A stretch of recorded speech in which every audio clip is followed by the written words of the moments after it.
We've been joined on Zoom by the Deputy National Director of Arocha Ghana, Daryl Bosu, to speak to us on the President's comments on Galamsey yesterday. Thanks for joining us, Daryl. Now, would you say that you were disappointed by the President's decision not to declare a state of emergency now?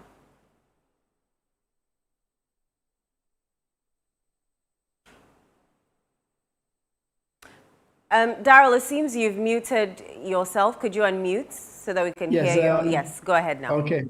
Yes, good afternoon, and I'm really happy to be here. But I must say that, yes, we all listened to the president speak yesterday on several issues and also Galamsey. I mean, we had a big disappointment listening to him speaking on what actions are being taken, what is going to be done, what can be done, what can be done. And now we realize that quite a number of excuses also why issues like state of emergency has been relegated to the background and why it's going to be a last resort. Now, the thing is that what we all need to understand is that the situation that we are confronted with now has not changed as from what it was when he was then in opposition and he was calling for a state of emergency together with civil society. And so to say that now we have not reached there, we have not exhausted. If you go to most communities, if you go to the eastern region, go to the western region, there is still the police in our communities, in our districts, but we are failing to deal with Galamsey. It's escalating. Activities are still happening in our rivers, and we are not resolving those issues. We have 9 months. Yes, we all agree. We welcome 9 months, but they don't even have resources to work as is expected. And so this is also the same circumstances for which we stood upon and asked for a targeted state of emergency. And it's unfortunate that now that the government has power to do what it takes, he is also giving us a lot of excuses. So it's been quite disappointing, and we really wish that even some of the statements he said, which for us we see as stabbing the fight against Galamsey in the back, should have been made. They talk about the need to deal with unemployment before we take the young people out of the pits and all of that. For us, we see was completely not necessary, because there are a lot of people, the police, everybody on the ground trying to deal with this. You are practically saying that until people get jobs, they can do whatever they want, whether it's illegal or legal, they can go ahead and do it. So it was quite disappointing, and we expected better from the government. The president also mentioned that they're trying to exhaust all available measures before they declare that state of emergency. Is it a practical approach, do you think? Well, I think we need to ask ourselves, what measures is the government putting in place? Is it sufficient? And is that going to really deal with the crisis that we are confronted with? I think when they took over, we are actually at a crisis point, and that has been the resonating call for a state of emergency. So for him to say that we have to exhaust all measures so far, we talk about excavator tracking, excavator movement. Now, let's see how even excavators imports have gone up significantly.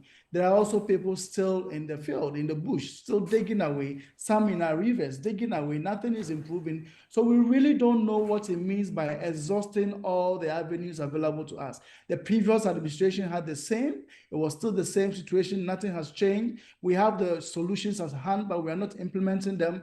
So I guess the state of emergency is not going to inure to their benefit, because it is then going to compel them to ensure that no one is safe from the ambits of the law. And that is why maybe they are afraid to do that. Because right now we are seeing time and again that a lot of their own people are in the fields, actually also promoting the kind of impunity we are talking about. So it's all a matter of they also staying on the safe side. And that's why I'm afraid we are seeing all of these excuses why we cannot deal with Galamsey with the necessary decisive action as needed.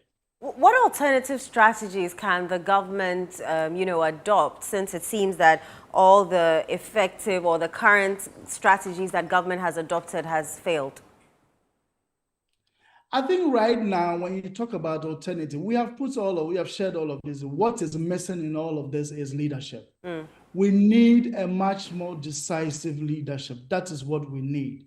We've talked about the state of emergency. We talked about the repeal of Allied forces to what they are doing. We talked about improving protection for our rivers and forest reserve, the state agencies like the Water Resource Commission, the Forestry Commission. We've talked about the licensing regime, and we have also talked about the need for Ghana to have some limitations and also have in place a system where we acknowledge the integrated land use system in this country and make sure that mining does not displace other land uses. We've spoken about all of these, but what is clearly missing in getting all of them done is the commitment from our leadership to ensure that we implement them as needed. So we really need leadership now to help us solve the problem that we are confronted with. We are at a crisis point, and we cannot do with all of these excuses that we are being told now.